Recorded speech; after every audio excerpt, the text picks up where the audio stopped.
le vendredi de la Pentecôte. Venez, ô Esprit Saint, remplissez les cœurs de vos fidèles, et allumez en eux le feu de votre amour. Veni Sancte Spiritus, repletuorum corda fidelium, et tui amoris inae signe maxand. Jusqu'ici nous avons considéré l'action du Saint-Esprit dans l'Église. Il nous faut maintenant la suivre sur un théâtre moins étendu, il nous faut l'étudier dans le cœur du chrétien. Là encore nous puiserons de nouveaux sentiments d'admiration et de reconnaissance pour ce divin Esprit qui daigne se prêter à tous nos besoins, et nous conduire à la fin bienheureuse pour laquelle nous avons été créés. De même que l'Esprit Saint envoyé pour demeurer avec nous s'emploie à maintenir et à diriger la Sainte Église, afin qu'elle soit toujours l'épouse fidèle de Jésus son époux immortel. Ainsi s'attache-t-il à nous pour nous rendre les dignes membres de ce chef saint et glorieux. Sa mission est de nous unir à Jésus si étroitement que nous lui soyons incorporés. C'est à lui de nous créer dans l'ordre surnaturel, de nous donner et de nous conserver la vie de la grâce, en nous appliquant les mérites que Jésus notre médiateur et notre Sauveur nous a conquis. Elle est sublime cette mission du Saint-Esprit qui lui a été conférée par le Père et par le Fils, et qu'il exerce sur le genre humain. Au sein de la divinité l'Esprit Saint est produit et ne produit pas. Le Père engendre le Fils, le Père et le Fils produisent le Saint-Esprit. Cette différence est fondée dans la nature divine elle-même, qui n'est et ne peut être qu'en trois personnes. De là vient, comme l'enseignent les Pères, que le Saint-Esprit a reçu pour le dehors la fécondité qu'il n'exerce pas dans l'essence divine. Si donc il s'agit de produire l'humanité du Fils de Dieu au sein de Marie, c'est lui qui opère. Et s'il s'agit de créer le chrétien du sein de la corruption originelle, et de l'appeler à la vie de la grâce, c'est lui encore qui exercera son action. En sorte que, selon l'énergique expression de saint Augustin, la même grâce qui a produit le Christ à son commencement, produit le chrétien lorsqu'il commence à croire, le même esprit duquel le Christ a été conçu est le principe de la nouvelle naissance du fidèle. Nous nous sommes étendus longuement sur l'action du Saint-Esprit dans la formation et le gouvernement de l'Église, parce que l'œuvre principale de ce divin Esprit est de former sur la terre l'épouse du Fils de Dieu, et que c'est par elle que nous viennent tous les biens. Elle est dépositaire d'une partie des grâces de cet auguste Paraclet, qui a daigné se mettre à sa disposition pour nous sauver et nous sanctifier. C'est pour nous également qu'il l'a rendue catholique, visible à tous les regards, afin qu'il nous fût plus facile de la trouver. C'est pour nous qu'il maintient dans son sein la vérité et la sainteté, afin que nous soyons abreuvés à ces deux sources ineffables. Aujourd'hui nous voici attentifs à ce qu'il opère dans les âmes, et tout d'abord nous nous trouvons en face de son pouvoir créateur. N'est-ce pas en effet une véritable création, d'amener une âme plongée dans la déchéance originelle, ou, ce qui est plus merveilleux encore, une âme défigurée par le péché volontaire et personnel, de l'amener à devenir en un moment la fille adoptive du Père Céleste, le membre chéri du Fils de Dieu? Le Père et le Fils se complaisent à voir accomplir cette œuvre par l'Esprit qui est leur amour mutuel. Ils l'ont envoyé afin qu'il agisse, afin qu'il se conduise en maître dans sa mission, et partout où il règne aussi. Éternellement l'âme élue a été présente à la divine Trinité. Mais, le moment arrivé, l'Esprit descend. Il s'empare de cette âme comme de l'objet désigné à son amour. Le vol de la colombe miséricordieuse est plus rapide que celui de l'aigle qui fond sur sa proie. Que la volonté humaine n'entrave pas son action, et il arrivera de cette âme ce qui est arrivé pour l'Église elle-même, c'est-à-dire que ce qui n'était même pas triomphera de ce qui était. On voit alors des miracles d'un ordre étonnant, la grâce surabondant là même où le péché avait abondé. Nous avons vu l'Emmanuel conférer aux eaux la vertu de purifier les âmes. Mais nous nous souvenons que lorsqu'il descendit dans les flots du Jourdain, la colombe divine vint se poser sur sa tête, et prit possession de l'élément régénérateur. La fontaine baptismale est demeurée son domaine. C'est là, nous dit le grand saint Léon, qu'il préside à la nouvelle naissance de l'homme, rendant féconde la fontaine sacrée, comme autrefois il rendit fécond le sein de la Vierge, à cette différence que le péché fut absent dans la conception sacrée du Fils de Dieu, tandis que la mystérieuse ablution le détruit en nous. Avec quelle tendresse l'Esprit divin contemple cette nouvelle créature sortant des eaux. Avec quelle impétuosité d'amour il fait irruption en elle. Il est le don du Dieu Très-Haut, envoyé sur nous pour résider en nous. Il prend donc son habitation dans cette âme toute neuve, qu'elle soit celle de l'enfant d'un jour, ou celle de l'adulte déjà chargé d'années. Il se complète dans ce séjour qu'il a éternellement ambitionné. Il l'inonde de ses feux et de sa lumière, et comme il est par nature inséparable des deux autres personnes divines, Sa présence est cause que le Père et le Fils viennent établir aussi leur demeure en cette âme fortunée. Mais l'Esprit Saint a ici son action propre, sa mission sanctificatrice, et pour bien comprendre la nature de sa présence dans le chrétien, il faut savoir qu'elle ne se borne pas à l'âme. Le corps fait aussi partie de l'homme, et il a eu sa part dans la régénération. C'est pourquoi l'apôtre, en même temps qu'il nous révèle l'heureuse habitation du divin Esprit en nous, nous apprend encore que nos membres matériels sont eux-mêmes ses temples. Il veut les faire servir à la justice et à la sainteté. Il dépose en eux un germe d'immortalité qui les conservera dans la dissolution même du tombeau, en sorte qu'au jour de la résurrection ils reparaîtront, mais spiritualisés, gardant ainsi le signe de l'Esprit qui les aura possédés en cette vie mortelle. Le chrétien étant donc ainsi l'habitation de l'Esprit Saint, nous ne devons pas nous étonner que ce divin Esprit songe à orner dignement la demeure qu'il s'est choisie. Quelle plus noble parure que celle des vertus théologales! La foi qui nous met en possession certaine et substantielle des vérités divines que notre intelligence ne peut voir encore, l'espérance qui rend déjà présent le secours divin qui nous est nécessaire et la félicité éternelle que nous attendons, la charité qui nous unit à Dieu par le plus fort et le plus doux des liens.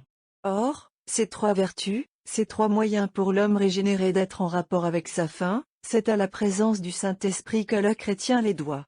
Il a daigné signaler son arrivée par ce triple bienfait qui dépasse tous nos mérites passés, présents et futurs. Au-dessous des trois vertus théologales, il établit ces quatre autres qui sont comme les assises de la vie morale de l'homme. La justice, la force, la prudence et la tempérance, qualités naturelles, qu'il transforme en les adaptant à la tine surnaturelle du chrétien. Enfin, comme un dernier lustre qu'il ajoute à sa demeure, il y dépose le septénaire sacré de ses dons, destiné à répandre le mouvement et la vie dans le septénaire des vertus. Mais les vertus et les dons qui tous tendent vers Dieu, réclament l'élément supérieur qui est le moyen essentiel de l'union avec lui. Élément indispensable et que rien ne peut suppléer, âme de l'âme, principe vivifiant, sans lequel elle ne saurait ni voir ni posséder Dieu, c'est la grâce sanctifiante. Avec quelle satisfaction l'Esprit divin l'introduit dans l'âme à laquelle elle s'incorpore, et qu'elle rend l'objet des complaisances divines. Une étroite alliance existe entre cette grâce et la présence de l'Esprit Saint. Car si l'âme venait à donner entrée au péché mortel, l'Esprit cesserait d'habiter cette âme infortunée, au moment même où s'éteindrait en elle la grâce sanctifiante. Mais il veille soigneusement sur son héritage, et il n'y demeure pas oisif. Les vertus qu'il a infusées dans cette âme si chère ne doivent pas demeurer inertes. Il faut qu'elles produisent les actes vertueux, et que le mérite qu'elles obtiendront vienne accroître la puissance de l'élément fondamental, fortifier et développer cette grâce sanctifiante qui enchaîne si étroitement le chrétien à Dieu. L'Esprit Saint ne cesse donc de mouvoir l'âme vers l'action soit à l'intérieur, soit à l'extérieur, par ces touches divines que la théologie appelle grâce actuelle. Il obtient ainsi que sa créature s'élève de plus en plus dans le bien, qu'elle s'enrichisse et se consolide toujours davantage, enfin qu'elle serve à la gloire de son auteur qui la veut féconde et agissante. Dans cette intention, l'Esprit qui s'est donné à elle, qui l'habite avec une si vive tendresse, la pousse à la prière par laquelle elle pourra tout obtenir, lumière, force et succès. Mais, dit l'apôtre, savons-nous comment il faut prier? À cette question il répond lui-même d'après son expérience, ce sera l'Esprit qui demandera pour nous dans des gémissements inénarrables. Ainsi le divin Esprit s'associe à tous nos besoins. Il est Dieu, et il gémit comme la colombe, afin de mettre ses accents à l'unisson des nôtres. Il crie vers Dieu dans nos cœurs, dit le même apôtre. Nous certifions ainsi par sa présence et ses opérations en nous que nous sommes les enfants de Dieu. Se peut-il rien de plus intime, et devons-nous nous étonner que Jésus nous ait dit qu'il n'y avait qu'à demander pour recevoir, lorsque c'est son Esprit même qui demande en nous? Auteur de la prière, il coopère puissamment à l'action. Son intimité avec l'âme fait qu'il ne laisse à celle-ci que la liberté nécessaire au mérite. Pour le reste, il la meut, il la soutient, il la dirige, en sorte qu'à son tour elle n'a plus qu'à coopérer à ce qu'il fait en elle et par elle. À cette action commune de l'Esprit et du chrétien, le Père Céleste reconnaît ceux qui lui appartiennent, et c'est pour cela que l'apôtre nous dit encore que ceux-là sont les enfants de Dieu qui sont conduits par l'Esprit de Dieu. Heureuse société qui mène le chrétien à la vie éternelle, qui fait triompher Jésus en lui, Jésus dont l'Esprit Saint imprime les traits dans sa créature, afin qu'elle soit un membre digne d'être unie à son chef. Mais, hélas, cette société fortunée peut se dissoudre. Notre liberté, qui ne se transforme qu'au ciel, peut amener et amène trop souvent la rupture entre l'esprit sanctificateur et l'homme sanctifié. Le désir malheureux de l'indépendance, les passions que l'homme aurait le moyen de régler s'il était docile à l'esprit, ouvrent le cœur imprudent à la convoitise de ce qui est au-dessous de lui. Satan, jaloux du règne de l'esprit, ose faire briller aux yeux de l'homme la trompeuse image d'un bonheur ou d'un contentement hors de Dieu. Le monde, qui est aussi un esprit maudit, ose rivaliser avec l'esprit du Père et du Fils. Subtil, audacieux, actif, il excelle à séduire, et nul ne pourrait compter les naufrages qu'il a causés. Il est cependant dénoncé aux chrétiens par Jésus lui-même qui nous a déclaré qu'il ne prierait pas pour lui, et par l'apôtre qui nous avertit que ce n'est pas l'esprit du monde que nous avons reçu, mais bien l'esprit qui est de Dieu. Néanmoins un cruel divorce s'opère fréquemment entre l'homme et son hôte divin. Il est précédé pour l'ordinaire par un refroidissement qui se manifeste du côté de la créature envers son bienfaiteur. Un manque d'égard, une légère désobéissance, sont les préludes de la rupture. C'est alors qu'a lieu chez le divin esprit ce froissement qui montre si clairement l'amour qu'il porte à l'âme, et que l'apôtre nous rend d'une manière expressive, lorsqu'il nous recommande de ne pas contraster l'Esprit Saint qui nous marqua de son sceau au jour où la rédemption venait à nous. Parole remplie d'un sentiment profond, et qui nous révèle la responsabilité qu'entraîne après lui le péché véniel. L'habitation de l'Esprit Saint dans l'âme devient pour lui une cause d'amertume, une séparation est à craindre.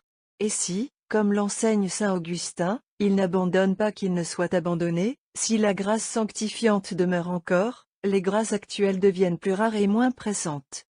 Mais le comble du malheur est dans la rupture du pacte sacré qui unissait l'âme et l'esprit divin dans une si étroite alliance. Le péché mortel est l'acte d'une souveraine audace et d'une cruelle ingratitude. Cet esprit si rempli de douceur se voit expulsé de l'asile qu'il s'était choisi, et qu'il avait embelli en tant de manières.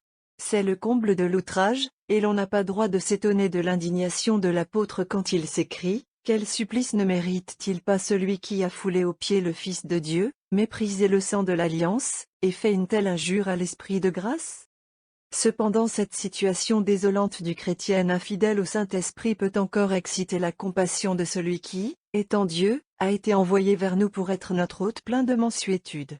Il est si triste l'état de celui qui, en chassant l'Esprit divin, a perdu l'âme de son âme, qui a vu s'éteindre au même moment le flambeau de la grâce sanctifiante, et s'anéantir tous les mérites dont elle s'était accrue.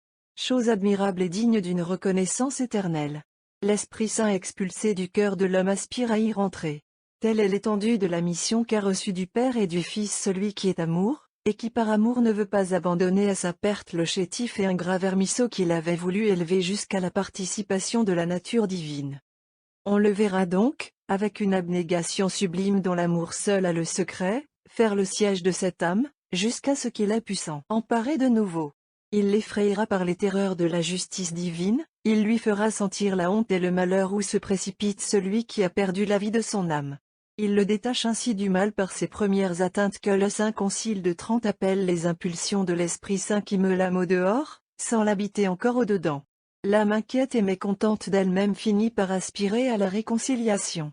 Elle rompt les liens de son esclavage, et bientôt le sacrement de pénitence va répandre en elle l'amour qui ranime la vie, en consommant la justification. Qui pourrait exprimer le charme et le triomphe de la rentrée du divin esprit dans son domaine chéri. Le Père et le Fils reviennent vers cette demeure souillée naguère, et peut-être depuis longtemps. Tout revit dans l'âme renouvelée. La grâce sanctifiante y renaît telle qu'elle était au moment où l'âme sortit de la fontaine baptismale. Les mérites acquis en avaient développé la puissance, mais nous les avons vus tristement sombrer dans la tempête. Ils sont restitués en leur entier, et l'esprit de vie se réjouit de ce que son pouvoir est égal à son amour. Un changement si merveilleux n'a pas lieu une fois dans un siècle. Chaque jour, chaque heure le voit s'accomplir. Telle est la mission de l'Esprit divin. Il est descendu pour sanctifier l'homme, il faut qu'il le sanctifie. Le Fils de Dieu est venu. Il s'est donné à nous. Nous ayant trouvé en proie à Satan, il nous a rachetés au prix de son sang. Il a tout disposé pour nous conduire à lui et à son Père. Et s'il a dû remonter aux cieux pour nous préparer notre place, bientôt il a fait descendre sur nous son propre esprit, afin qu'il soit notre second consolateur jusqu'à son retour. Voici donc à l'œuvre ce divin auxiliaire. Éblouis de la magnificence de ses opérations, célébrons avec effusion l'amour avec lequel il nous traite, la puissance et la sagesse qu'il développe dans l'accomplissement de sa mission. Qu'il soit donc béni, qu'il soit glorifié, qu'il soit connu en ce monde qui lui doit tout, dans l'Église dont il est l'âme, et dans ces millions de cœurs qu'il désire habiter pour les sauver et les rendre heureux à jamais. Ce jour est consacré au jeûne comme celui du mercredi précédent. L'ordination des prêtres et des ministres sacrés aura lieu demain.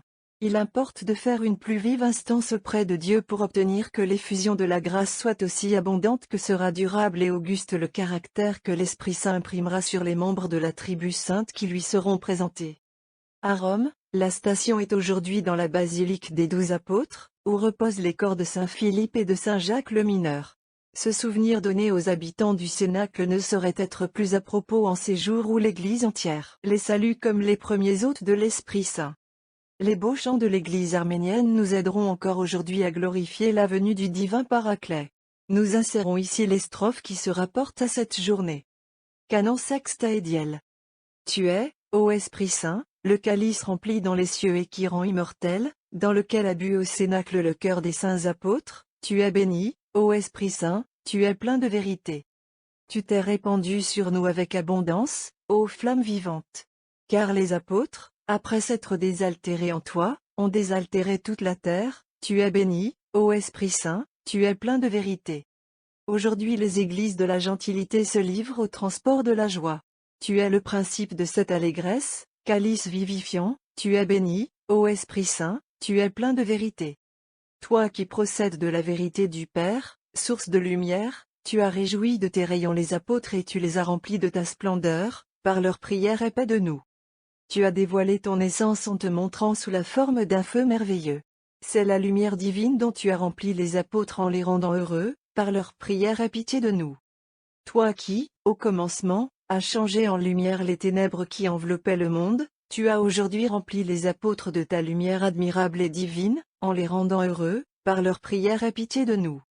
Toi qui es assis sur ceux qui lancent des rayons enflammés et se balancent sur leurs ailes, tu as été aujourd'hui répandu du haut des cieux par un ineffable amour sur la race humaine, tu es béni, ô Esprit Saint, ô Dieu.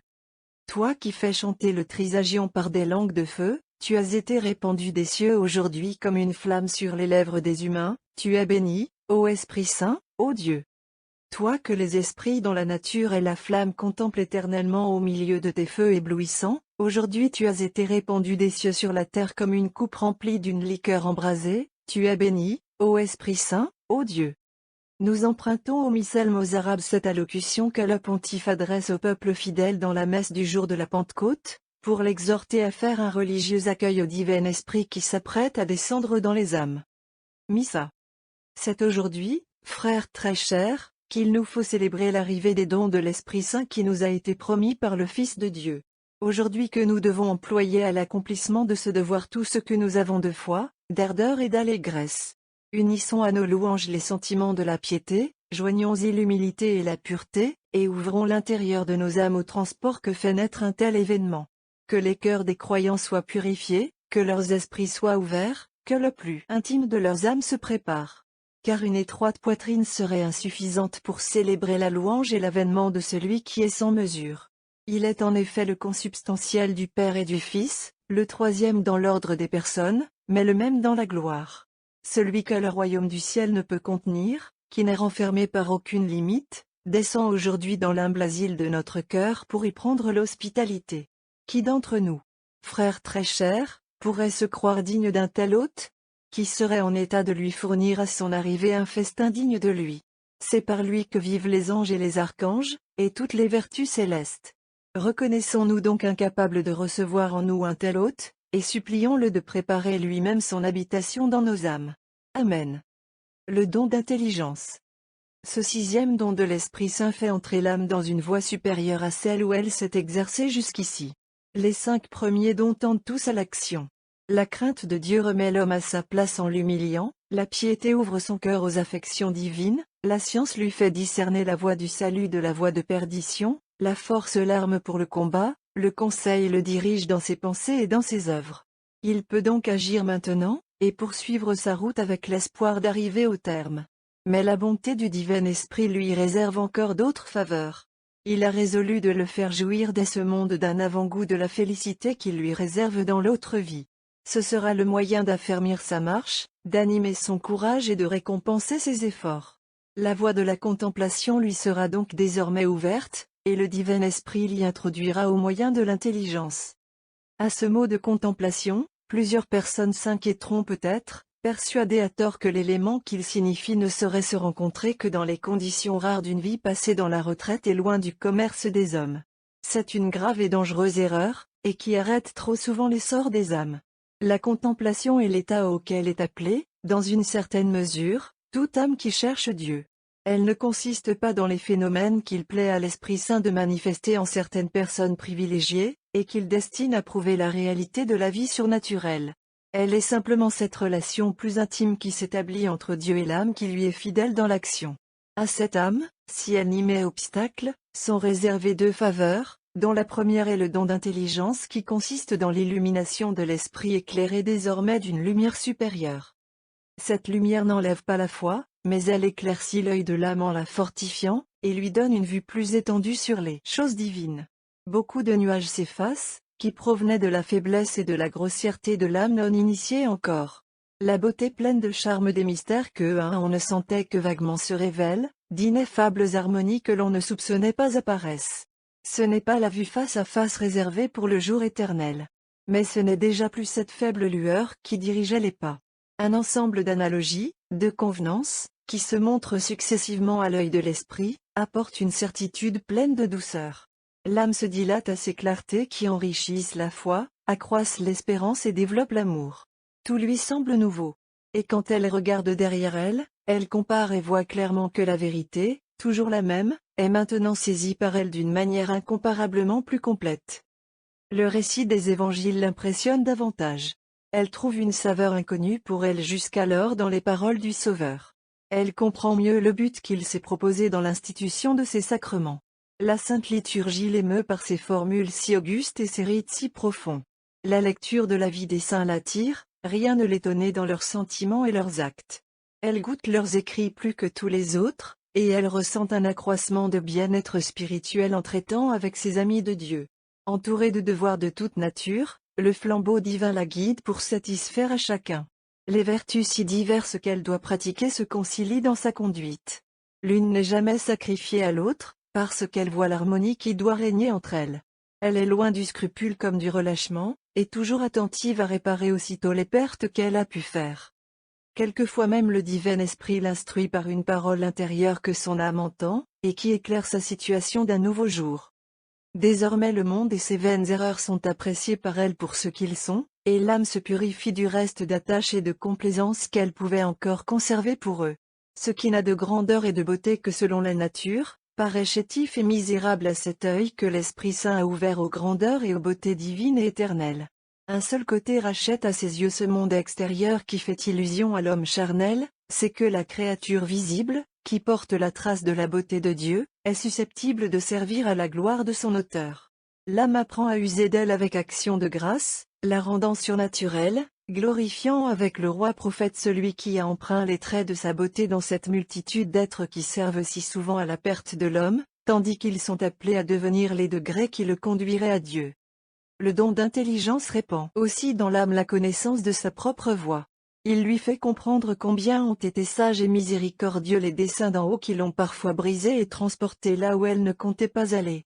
Elle voit que si elle eût été maîtresse de disposer elle-même son existence, elle eût manqué son but, et que Dieu l'a fait arriver, en lui cachant d'abord les desseins de sa paternelle sagesse. Maintenant elle est heureuse, car elle jouit de la paix, et son cœur n'a pas assez d'action de grâce pour remercier Dieu qui l'a conduite au terme sans la consulter. S'il arrive qu'elle soit appelée à donner des conseils, à exercer une direction par devoir ou par le motif de la charité, on peut se confier en elle. Le don d'intelligence l'éclairait pour les autres comme pour elle-même. Elle ne s'ingère pas cependant à poursuivre de ses leçons ceux qui ne les lui demandent pas. Mais si elle est interrogée, elle répond, et ses réponses sont lumineuses comme le flambeau qui l'éclairait. Tel est le don d'intelligence, véritable illumination de l'âme chrétienne, et qui se fait sentir à elle en proportion de sa fidélité à user des autres dons. Celui-ci se conserve par l'humilité, la modération des désirs et le recueillement intérieur. Une conduite dissipée en arrêterait le développement et pourrait même l'étouffer. Dans une vie occupée et remplie par des devoirs, au sein même de distractions obligées auxquelles l'âme se prête sans s'y livrer, cette âme fidèle peut se conserver recueillie. qu'elle soit donc simple, qu'elle soit petite à ses propres yeux, et ce que Dieu cache au superbe et révèle au petit lui sera manifesté et demeurera en elle. Nul doute qu'un tel don ne soit d'un secours immense pour le salut et la sanctification de l'âme. Nous devons donc l'implorer du divin esprit avec toute l'ardeur de nos désirs, en demeurant convaincus que nous l'atteindrons plus sûrement par l'élan de notre cœur que par l'effort de notre esprit. C'est dans l'intelligence, il est vrai, que se répand la lumière divine qui est l'objet de ce don. Mais son effusion provient surtout de la volonté échauffée du feu de la charité, selon la parole d'Isaïe, « Croyez, et vous aurez l'intelligence ». Adressons-nous à l'Esprit Saint, et nous servant des paroles de David, disons-lui. Ouvrez nos yeux, et nous contemplerons les merveilles de vos préceptes, donnez-nous l'intelligence, et nous aurons la vie. Instruits par l'apôtre, nous exposerons notre demande d'une manière plus pressante encore, en nous appropriant la prière qu'il adresse au Père Céleste en faveur des fidèles d'Éphèse, lorsqu'il implore pour eux l'esprit de sagesse et de révélation par lequel on connaît Dieu, les yeux illuminés du cœur qui découvrent l'objet de notre espérance et les richesses du glorieux héritage que Dieu s'est préparé dans ses saints.